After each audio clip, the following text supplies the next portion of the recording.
আজ আমরা তিনটে মাত্র প্রিপোজিশনের ব্যবহার শিখব। ইন, ইনটু আর অন।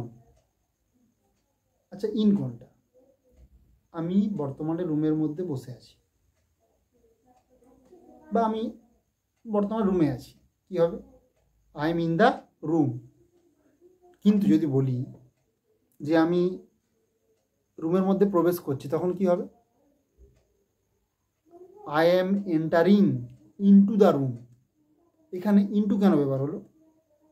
কেননা আমি বাইরে থেকে ভেতরে প্রবেশ করছি। ধরা যাক এখানে কোনো একটা জায়গা আছে, আমি এখান থেকে এই জায়গায় যাচ্ছি।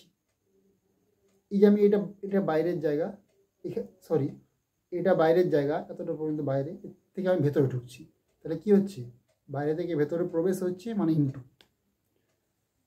তাহলে ইন আর ইনটু বুঝে গেলাম। এবার অন। আচ্ছা, এই যে একটা পেন আছে, আমি রেখে দিলাম এই টেবিলের উপরে, বা আমার হাতের উপর রেখে দিলাম।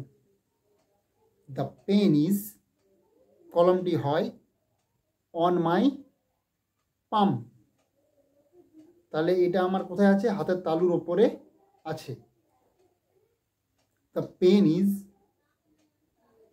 On the table. পেনটি কোথায় আছে? টেবিলের ওপর। তাহলে এখানে আমরা প্রিপোজিশন হিসাবে অনের ব্যবহার করব। কেমন লাগলো কমেন্টে জানাও।